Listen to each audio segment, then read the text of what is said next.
Hello, everyone, and welcome to the season finale of Caribbean Football Weekly, the podcast, episode 10, season 3.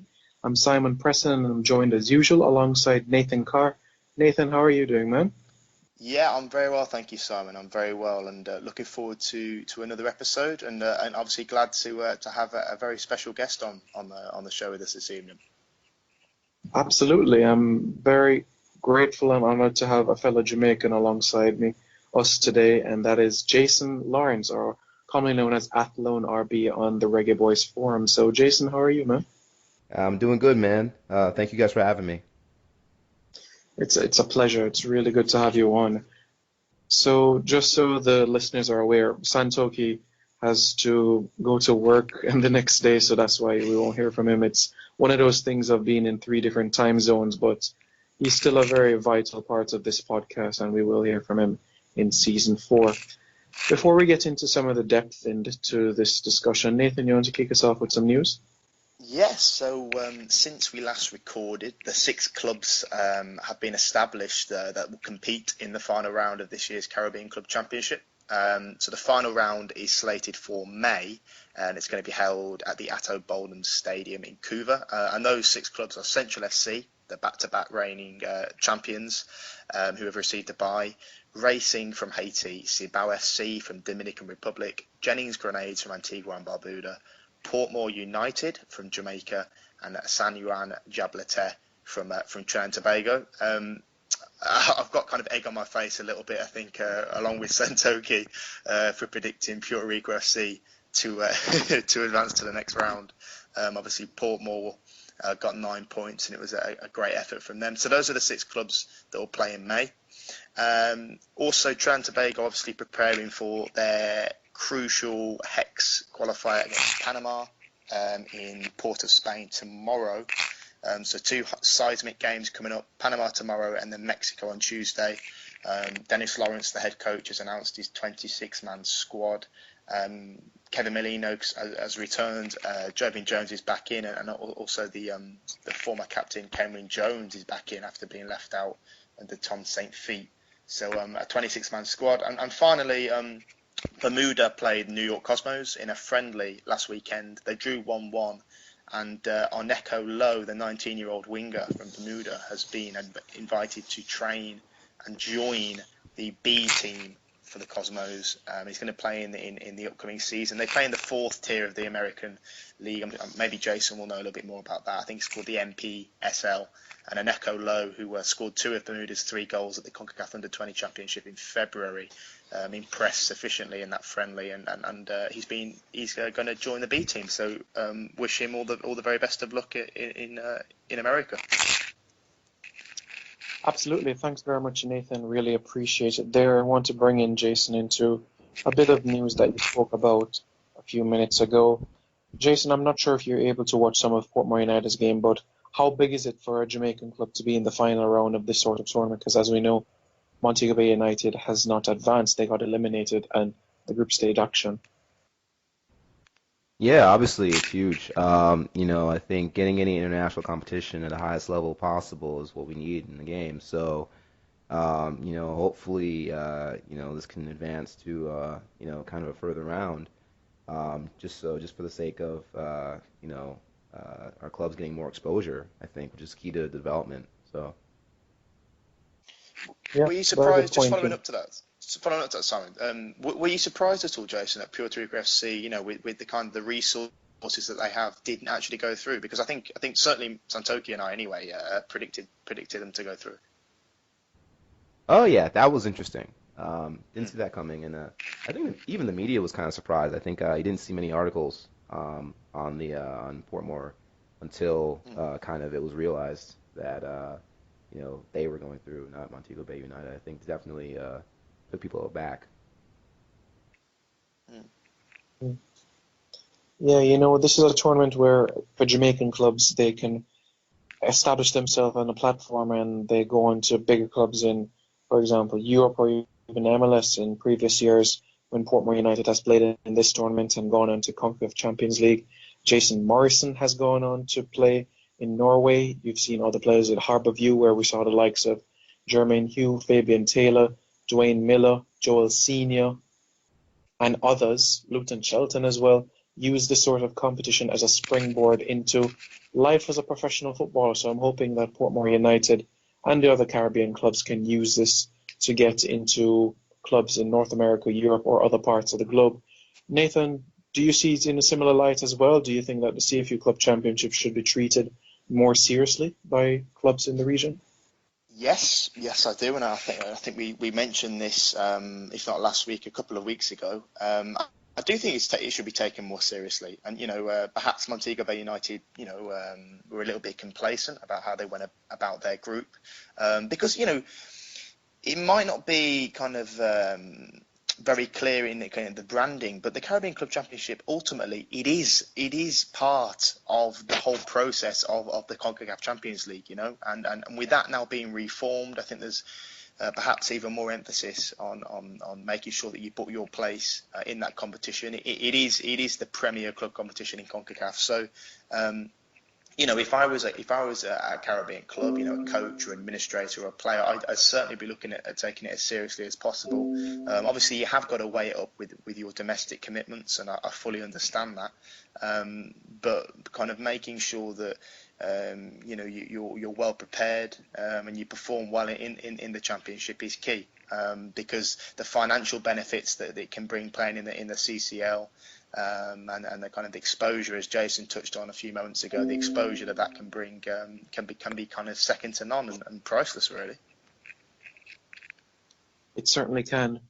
Thanks for that point. Now, a bit of news my end as well. There's a lot of euphoria in Jamaica at this point in time as the UEFA Champions League trophy is here. It's been an interesting couple of months, you could say. The FA Cup was here recently. The World Cup was here a few years ago. And the Champions League trophy is here in Jamaica. It's on its way to Montego Bay. It's in Kingston on Tuesday and Wednesday at the National Indoor Sports Centre, the arena where they play netball and basketball. So it was there. And so is one of their ambassadors, Ruud van Nistelrooy, who got to speak with the media for a couple of minutes each recently. So it's a wonderful opportunity for the Caribbean and also Jamaica to see this trophy, as not many places in the Western Hemisphere even get a chance to have the trophy in their country. So wonderful bit of business done there by Heineken and Red Stripe to get the opportunity to bring it to Jamaica. Yeah, I saw your picture as well, Simon, on Twitter. Your picture with Van Nistelrooy, the man himself. How was he? Was he okay? Yes, he was. He was very open towards it. Didn't have any problem speaking with the media. He was quite calm and composed, and it's interesting the 5-10 minutes I had with him. The first 2 minutes was crazy enough about Caribbean football. He was talking about the region and that Jamaica is the second island in the Caribbean he's been to. So I asked which one was the first. He said Curacao, and I'm like, oh. And I said they're in the Gold Cup, and he says, yeah, he's looking forward to it. And Patrick Kluivert did a good job with the team during the Caribbean Cup, so he's looking forward to see what they could do. So it's interesting that current people from Europe keep a very close eye on this. So I'm looking forward to this Gold Cup as well. He says to look out for them as a dark horse. So no problem. Let's see how they do. The only thing is that they're in Jamaica's group. Well, what do you reckon, Jason? Curacao at the Gold Cup? Optimistic, or obviously with Jamaica being in the same group? Yeah, so I mean, normally I'd be rooting for them. Obviously we're in the group, so I kind of want us to do, want us to get as far as we can. But honestly, I'm not taking them lightly at all. I mean, they've got a much stronger player pool than people realize. A lot of professionals in that pool. One or two players who are, I would say, EPL caliber for sure. Several more in the Eredivisie right now. So I mean, I think they'll surprise some people, and they might surprise us if we don't, come right. So they have a chance for sure. I mean, I could see them possibly upsetting El Salvador, and if we mess around, possibly upsetting us. But even then, even absent that, they could definitely squeeze into third place. With the right results, it's possible. Yeah, they actually drew with El Salvador in a friendly match on Wednesday in Curacao. So it was positive for them to get a draw, because obviously they lost twice in the World Cup qualifiers. So they did well to get a draw, actually. Yeah. Yeah, that's right. Go ahead, Jason. You had a point there. Yeah. Oh, no, I was just saying, yeah, definitely. And even during World Cup qualifiers, you could see they had some quality. So, Yeah. didn't make it past the third round, but still, it wasn't really, it wasn't night and day. So, definitely a team to watch out for, I think.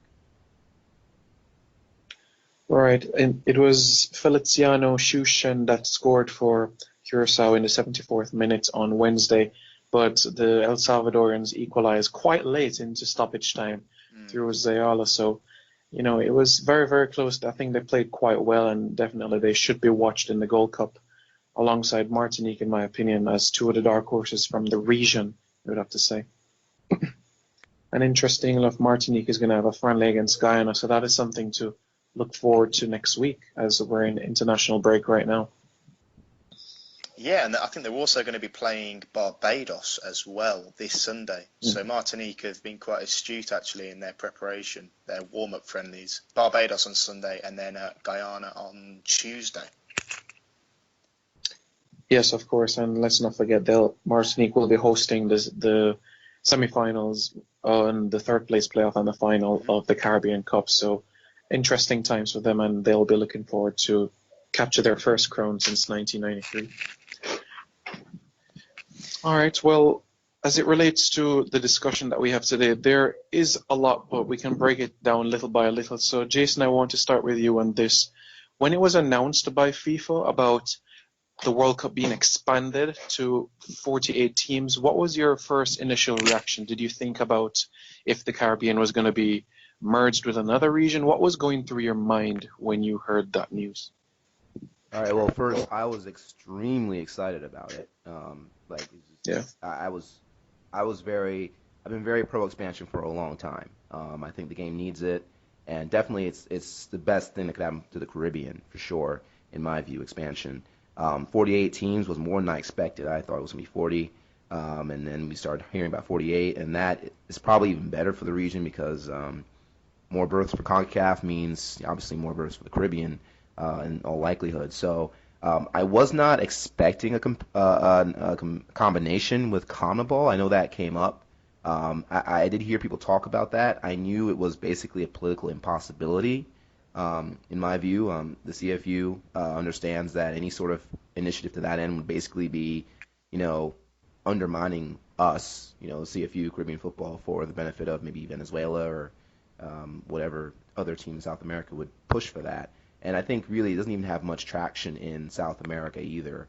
I don't think Argentina and Brazil and those countries are really that anxious to merge qualifying, and I don't think the USA, Mexico, and those countries are either. And Montagliani's come out publicly multiple times on multiple occasions and said that's not happening. So I'm not really concerned about that. But from generally my view on it is very positive. I'm very excited about it. I feel that and I think I wrote this in my article about on the Caribbean football site earlier when I talked about the possibility of independence. That one of the downsides of independence is that with this model, if if CONCACAF gains 6.5 berths, which is possible, as projected number right now in this 48-team World Cup, that could mean that you could have 3 Caribbean teams in a good cycle making a World Cup. Very conceivably. I mean, we've seen Jamaica and Trinidad make the top 3 before, and it's very conceivable you could have Jamaica or Trinidad number 3, one of Jamaica, Trinidad number 4 or 5, and then another Caribbean team at number 6 or 7, which would basically put them all in the top 6.5 and get them a real shot at the World Cup. So it's very good. It's exciting. I'm very excited about it as well, to be honest with you. A lot of people, especially in Europe, hold the opinion that it might dilute the number of teams that are being involved, but I'm for giving opportunity. This same argument was brought up in 1998 when Sepp Blatter changed it from 24 to 32 teams, but look at the opportunities that it has been given to teams. That same World Cup in 1998, we saw South Africa, Croatia, Japan, and Jamaica break through as the 4 debutant teams. And if you look what they did, especially in that tournament, it opened the eyes to many. You look at Croatia, they went on to finish 3rd in that tournament. You look at South Africa, despite not going into the round of 16, they still had a decent showing. Japan, not so bad as well. Jamaica obviously getting our victory over Japan. So in terms of the performances on the pitch, they were never, you could say, embarrassed by any means. So I don't think this argument about talent diluted or teams not being good enough is not well. So Nathan, do you agree on the same lines there? Do you think 48 is something to look forward to? Yep. I'm also similar to you guys. I'm pro 48 team World Cup expansion. I mean, I do think the World Cup now needs to reflect the 21st century. You know, I know Infantino talked about that in his press conference. And the point on kind of more teams equaling less competition, I don't necessarily agree with, because you only have to look at the European Championships, you know, played last year, and look at the teams that benefited from the expansion to that tournament. You know, you look at Iceland, who obviously beat England rather famously. Teams like Hungary, Wales, Albania, to an extent, that benefited and show that, you know, that they're more than capable of competing. And similarly, you look at a Northern Ireland. expansion. Of course, yeah, Northern Ireland, big Gareth McCauley and Chris Brunt and so on. So with the World Cup expansion, you know, you look at some teams in Africa, Asia, and of course in the Caribbean that otherwise wouldn't get the opportunity. And recently, you know, I was speaking to Chini Joseph, the Grenada FA president, and also Keith Pemberton from the St Kitts and Nevis FA, and they were saying that, you know, it's really given those two countries hope, this expansion, and they're already putting the building blocks into place for 2026. You know, realizing that it is a lot more possible now to qualify. I mean, Jason touched on the projected spots. There's been various ones rumored, 6.5, 6. I mean, say if it was 6, for example, you've got to be realistic. Say if the Caribbean stayed within CONCACAF and we had 6 qualifying spots. I mean, sure, Mexico, the US, Costa Rica, Honduras, you know, they're very likely to seal the top 4. But then that leaves the other two pretty open for me. You know, Panama are rising force within CONCACAF, but then you've got Trinidad and Tobago, Jamaica, Curacao have to be in the conversation now, Haiti as well, and possibly a few others on the periphery. So, you know, if there is a rise to 6, I think that would almost guarantee Caribbean representation. And the region has had underrepresentation down the years. You know, since the World Cup's inception in 1930, you know, there has only been 4 Caribbean countries: Cuba in 1938, Haiti in 1974, Jamaica in 1998, and Trinidad and Tobago 2006. And for me, a Caribbean country, at least one, should be in the World Cup every 4-year cycle. And I don't see why that should be sniffed at or laughed at all. You know, the potential is definitely there, and with this expansion, I think it will only help. And when the Caribbean teams do reach the World Cup, they obviously need to make sure that they perform and they do the region proud. And I can say very quickly, completely agree with all of that. You know, the Caribbean should have a place at the World Cup. I mean, if we're going to say that the OSC, you know, Oceania, New Zealand, and a few small islands can have a guaranteed place, and I wrote this in my article, it doesn't make any sense the Caribbean shouldn't feel entitled to that as well. And just to go on your the point about the berths and how they would be allocated. So you said 6. In that scenario, it's actually even rosier than you portrayed. So you said that you know, Mexico, USA, Costa Rica, Honduras would lock up the top 4 realistically in a normal cycle. But in 2026, you know, the USA will probably be hosting. So there'll be actually one more spot there. So really, it's not just 2 up for grabs; it's 3 spots up for grabs in 2026. And I mean, that's a golden opportunity. I mean, I don't think we've ever had 2 Caribbean teams. No, we definitely have never had 2 Caribbean teams at a World Cup. That would be completely plausible in 2026 with one of USA and Mexico out of the picture because they're hosting. That is a really good point. I think Canada have also been mentioned, haven't they, as a possible kind of Canada, Mexico, US triple hosting of the World Cup. Yeah, that's happening. 2026. They're talking about that. Yeah. So say if, I mean, yeah, you're right. Say if that did happen and those 3 were to host, obviously they'd be given, you would think, automatic berths, wouldn't they? And you're right, that would open up the door even more, I guess.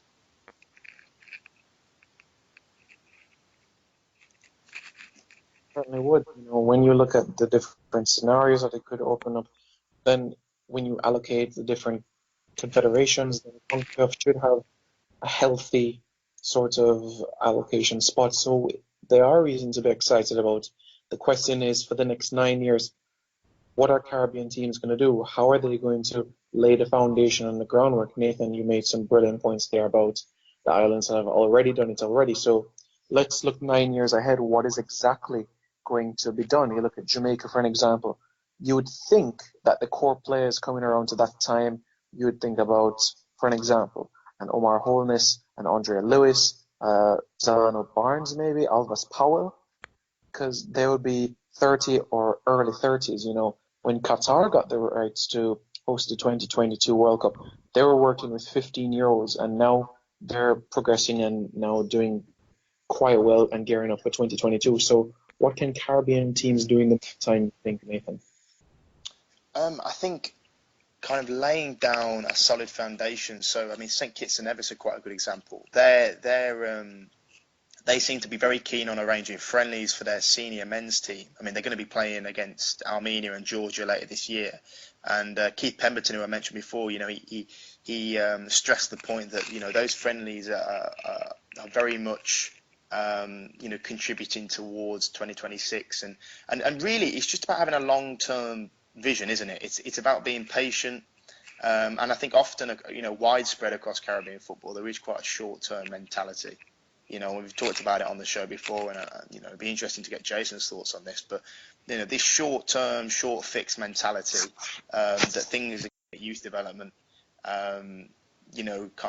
making sure that players now that are in maybe their late teens or 20, 21, 22, making sure that they get the necessary experience over the next decade or so in the national team. So when 2026 does roll around, they'll be the older, wiser heads within the group, and making sure the kind of players always coming through. I know that Grenada have just created a national under-19 league, and the part of that creation is again working towards 2026, and the idea, 10 years on, to have players that will form the nucleus of the Grenadian team that will challenge for a place as part of the expansion. So it's definitely about having a strategy, having a long-term vision, and also something which I'm quite passionate about is having a set philosophy. I believe that every island should have its own identity, have its own philosophy, and when you watch them play, it's clear what they are trying to do. I think a lot of the time there's quite a lot of inconsistency, and there's not always clear identities with what teams are trying to do. And I know Guyana, for example, with their technical director Ian Greenwood, they're trying to implement a national playing philosophy now in Guyana. High pressing, trying to be in tune with modern football, kind of looking at the Barcelona team of a few years ago, which I think is commendable, really, and every team should really be on the same wavelength, from under 17s to seniors, having that philosophy that they are familiar with. Mm-hmm. Jason, you want to add on that point that Nathan was speaking about? Yeah, I completely agree. So I think you've heard me. So Simon, you've posted some questions on Twitter where you ask, and on your YouTube channel where you talk about certain players and their possible inclusion, in the national team. And I've often been a broken record saying like, yeah, we should go younger. And part of it is because I'm thinking about 2026, where there's this golden opportunity for us. I think our odds of qualifying for this event will be as better than they've ever been, and I think it should be. I mean, we have and I'll get to this later. We'll talk about the calendar, all these events we have between now and that time. Gold Cups and Caribbean Cups that we do want to win. So there needs to be a veteran presence for sure. But I think we need to have a greater focus on young, up-and-coming talent. Like, look at our current under-17 talent, our last under-17s from a Jamaican perspective, that almost made the 2015 World Cup. Look at those young guys and start filling the squad with them. You've got a bunch of guys in the USL right now who are doing pretty well, establishing pro careers, making good impressions. I think we should be building on that, recruiting abroad. There are still English players, English-born and based players who are Jamaican heritage who are committed to Jamaica right now, who are young, who are under 25, and who will be, ready for 2026.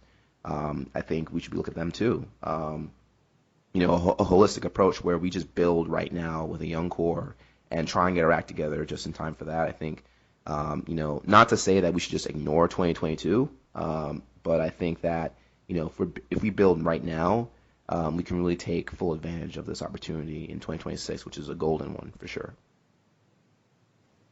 Absolutely, it's one that we would want to grasp with two hands. The only problem I have, especially for like Trinidad and Tobago and Jamaica is at that stage is when after they play the schoolboy football and league and the different elements are part of it, the transitional phase from there to professional football is not always the smoothest. You might see the top players end up playing with a team being part of a squad in the Red Stripe Premier League and they don't get sufficient minutes and you just see some sort of their talent go turns lukewarm and they're just not the same player that they once were.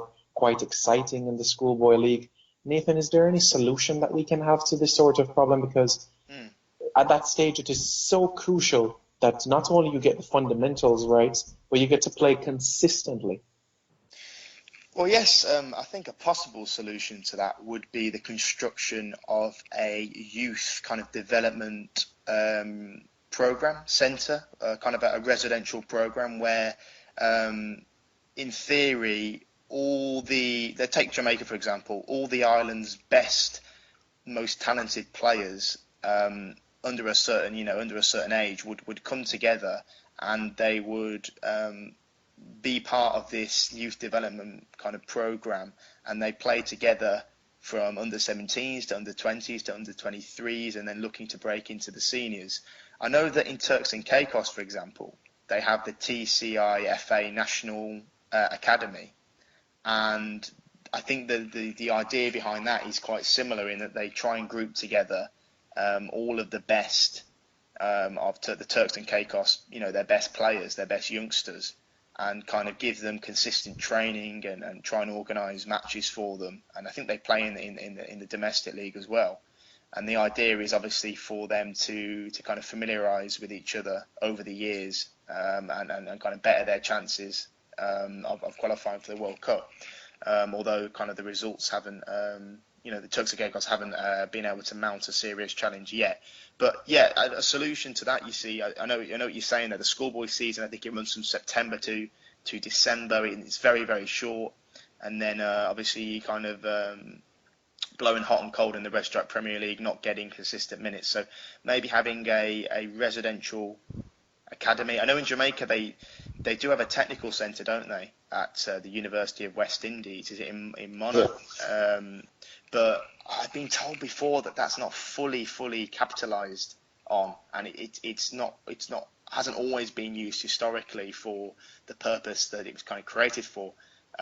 So I don't know how kind of feasible it might be financially to build such a centre. But that could be a solution, particularly looking towards 2026, for various Caribbean islands to group together all of the best talent. You could have coaches or scouts going across the island, picking up the best guys, the best players, and then putting them in an environment where they're likely to flourish. But I'd love to get your take on that, both of you guys. Interesting. Jason, what is your opinion on schoolboy football in Jamaica? Are you for it?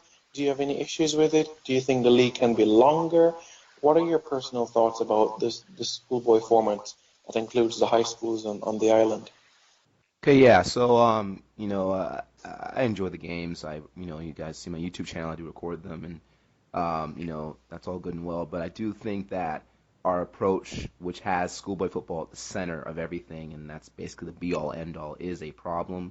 I think if you look at why we have a problem with development, we seem to produce good young raw talents. The problem is they're not seasoned at the level they need to be seasoned at after they're at that age. So you have guys who go to the under 17 championship in CONCACAF, right? Like let's look at an Alex Marshall, right? one of the most high-profile young players in Jamaica schoolboy football the last couple of years. Okay, he goes to the 2015. We go to the championship, just misses out. With the penalties in the USA. All right, so but he did very well. Him and a lot of players on the team did very well. It was a very talented team. And you look at what has happened since. Where have these guys been?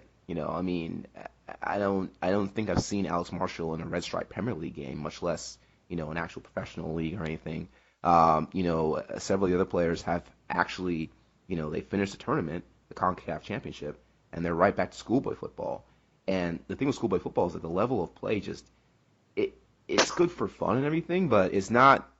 You cannot prepare to compete against professionals with an amateur sport. Like, they're going out there and competing against kids who are, they're at 17 years old, senior CONCACAF, they are top of their class, their age group in CONCACAF. They've already proven that at the tournament. And they're coming back to Jamaica and playing against 14-year-old kids who, what are they doing? And they're scoring like 11, 12 goals a game in some of these games, and they maybe get one or two games against kids that are at their level, like the Flow Super Cup final or the Manning Cup final maybe. And so that's an issue. I think, right now we're relying on that, and unless we, commit to changing that or at least supplementing it substantially, we're going to continue to underdevelop because, the idea that these guys can just dominate schoolboy football and they're ready to go, I think it's been proven false. We've been underdeveloping them, and we need to look at what we do, like with going back to the Marshall example. All right, so he's done with the tournament, right? The goal then needs to be to get him to consistently be exposed to a higher level of play, and that's the problem. We haven't been doing that, right? They go to the tournament and then they drop off in the level of play. They go back to play schoolboy ball. They go back to play, barely any RSPL, Red Stripe Premier League ball. Some of them are playing in the second tier in Jamaica. Like, we need to have them up a level and among their peers being pushed constantly to develop and grow in those crucial years, 16, 17, 18. And right now it's where we're failing. Alex Marshall had trials in the States and Germany, didn't he, Simon? Yes, he was with St. Pauli in the German Bundesliga, but it didn't work out. The agents and the coaches at the club were saying that he was too small, so it didn't work out quite well for him. Quite unfortunate indeed. We've had under-17 players in the past that played in the Red Stripe Premier League, like Donovan Dawkins, who played for Tivoli Gardens a few games, Junior Flemings as well, but now he's with the New York Red Bulls. So there's a few that turn out and end up in the professional setup, but I'm not happy with the turnover rates. I think there's more that we can get out of the players, as Jason made an excellent point, because when we come up against the likes of the US, Mexico, and Canada, these are players that are playing from January until December, while our players are playing 4 months out of the year. 6 months if you can include preseason training. So for me, it's not enough at this level. And also, just to add to that, going back to the academy idea, I think one way to deal with this, we don't have one issue is that we just don't have a pro league. We don't have the funds to sustain one, and that's, it is what it is, right? But we do have some resources in Jamaica right now. We have some coaches who are certified, who really are professional, who know what they're doing. We don't have a ton of them, but we have a few. And we have at least one facility where we can put them, right? So going back to what Nathan was talking about the residential kind of idea, we haven't been using UE Mona properly, but there is a semi-residential camp in place right now for the current under-17s. And what I thought would be possible is we take our best, 20, 30 players, and have a consistent camp for them, sort of like a model of the IMG camp that the USA was running up until recently.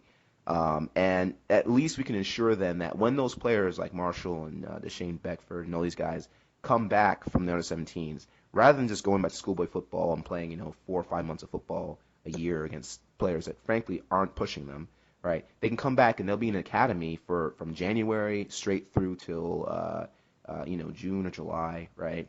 We'll have our few coaches there who are certified, and we can ensure that at least those players are getting really trained and drilled in the technical and mental and physical tools they need to have to succeed. And then, hopefully they're better prepared. Because right now, there's a huge gap there. Guys like Marshall are going abroad and they're too small. All that it's because they're not lifting right, they're not eating right. All these things are going on. And at least with this idea, we could ensure that our very few top players, a couple dozen of them, are at least for sure getting something on par with their American or Canadian or English counterparts. I mean, can I just jump in there? I mean, take Leon Bailey, for example. I mean, he obviously was with the Phoenix All-Stars Academy, wasn't he, with his adoptive father, Craig Butler, before he kind of travelled over to Europe, and now he's with Bayer Leverkusen and did very well with Genk. It's interesting to kind of look at, his journey so far, and that he didn't play in the Red Stripe Premier League. And he, as far as I'm aware, he wasn't really exposed to schoolboy football. And he was in that environment where he was in an academy setup. He was obviously getting that technical training. He was getting that tactical training, presumably, from his dad and maybe a few other coaches here and there. And obviously he had the natural talent to kind of match. But he obviously had a pathway to Europe from that, and he was perhaps better equipped. So maybe Leon Bailey is a good example of what a possible kind of academy, like Jason says, where you get consistent training, the effects that can have. No, you're 100% right on that. That's true. I've said this that as far as Craig Butler goes, I mean, I don't think it really was anything special in that sense. I think Leon Bailey just shows you what happens when you're willing to take a one of our talents and place them in a professional setup in key ages. Leon Bailey was in Europe from a little earlier than 13, but I think it would jank from 13 to 16, like 2.5 years, 2-3 years. And this is in the fundamental, crucial stages, and that to me is a difference. It's not any special coaching you received as a youth. It's not anything else that you might hear from Greg Butler or someone else. I think really and truly, it's just you take that kid and give him the resources that the kids in England and Germany take for granted. That's normal for them, in Belgium, those places. And you take our kids and give them that. That's what you get as Leon Bailey. I honestly believe that we have 100 Leon Baileys. We do. We have 100 Leon Baileys. We have 100 Raheem Sterlings. We have 100 Demarai Grays and Nathan Redmonds and all those players, Daniel Sturridges. We have them. They're all over Jamaica. The raw talent here, I think, I'm not devaluing those players. I'm simply saying that I think we have the one of the deepest raw talent pools per capita in the world. I believe that Jamaica has that. And if you were to give them the seasoning, the resources, the coaching, that again is taken for granted abroad, it's just always there. I think we would produce a Leon Bailey or Raheem Sterling or a Daniel Sturridge type player probably 2 or 3 times over every single year. It's there. If the investment can find its way here to the island, then the sky is the limit. I really do believe that. I agree. And I think actually that goes for most of the Caribbean, not just Jamaica, but also, nations like Haiti and Cuba and St. Vincent, and the list goes on, really. Yeah, definitely. And I think, you look at Suriname. I mean, Suriname is a country that, just look at all the Surinamese in the Dutch national team. Look at Pele's list of the very best living footballers. It's like 5 Surinamese on the list out of 125, which is an absurd ratio. 5 out of 125 for a population probably globally amounts to not even 1 million people. Imagine if if they had the kind of resources in Suriname that they have in the Netherlands. I mean, what would happen? Yeah, I could think about also the French departments of Martinique, French Guyana, and even Guadeloupe as well. You look at the talent that has been taken from there into the French national team. It's amazing. I was making the point a few weeks ago to Nathan and also Santoki that you look at the guy that guided France to the World Cup final in '98. He came from the Caribbean. It was Guadeloupe, Lilian Thuram, who scored 2 goals in the semi-finals against Croatia. So it just shows how much a key component they are to the teams. Pascal Chimbonda from Guadeloupe, who played in the 2006 World Cup for France. There's so many talents. So I agree with you, Jason. The raw talent is here, but the fine ingredients, the tools needed to ensure they keep that technical ability and also to refine it is definitely what is needed. And we've seen it time and time again. If you don't have those ingredients, then it's not going to work out quite well. Yeah, and I'll say, just to simplify and wrap it up, like the main thing here is professionalism. It's very simple. look abroad. What they have is professionalism. These kids are getting into pro steps at 12, 13 years old, and they're being drilled mentally, socially, physically, tactically, technically from 12 to 17, 18, and it's just constant among their peers who are at their level, and they're giving resources and all that. All we have to do to get to that level is take that gap from between what the typical kid in England or Germany or USA, wherever, is getting in that professionalism and just close it between our kids. That's all. Just close that gap. Just approximate that experience right there on the island. That's the number one key right there. If we do that, the results will follow. It will happen. Just take the professionalism gap and close it, and we will, give it 5, 10 years. You'll start to see crazy results. I really do believe that.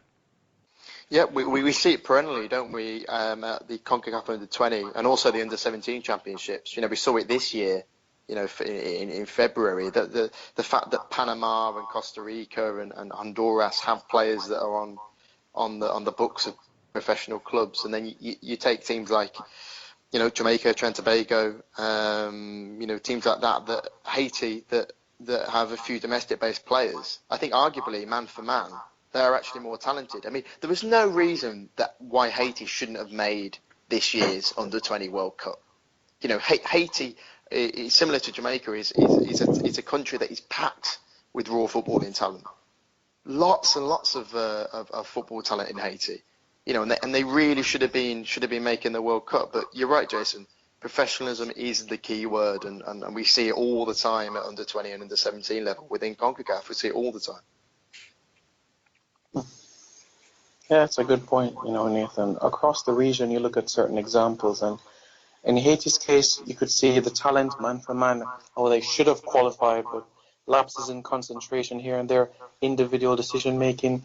It is just so frustrating because it's the same mistakes you see over and over again. So you can imagine if you're able to refine and change these things, how much of a difference it can make and help us to get to more Under-20, Under-17, and even senior team World Cups. The last time we saw a Caribbean team get to a Youth World Cup, it was Cuba back in 2013. Bar that, we're going to see Bahamas playing a FIFA beach event in a couple of months' time. But, we want to see it on the pitch, the Under-17, Under-20 senior level. It's about time that we do. Out of the 35 members that we have, especially in the Caribbean, it's about time that it's taken up more seriously.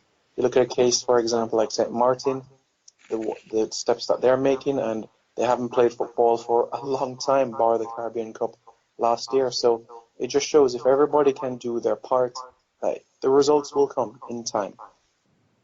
Yeah, and I'll say it's not just in terms of competitiveness that this is beneficial. I think frankly, if you're looking at it from a business perspective, I mean, whoever comes in and says, I see this great pool of talent here, this incredibly deep, raw pool of talent, and I will invest in refining this talent, you're going to have, again, like I said, you'll have a Leon Bailey or Raheem Sterling or Daniel Sturridge type talent on your hands every year, I think, maybe 2 or 3 times over, right? And that's going to be, there's a stream for the growth of the game, revenue stream for the growth of the game and the sustenance of the game here in the Caribbean, and maybe a way to keep club football going eventually, if you're talking about the idea of a pro league in the region.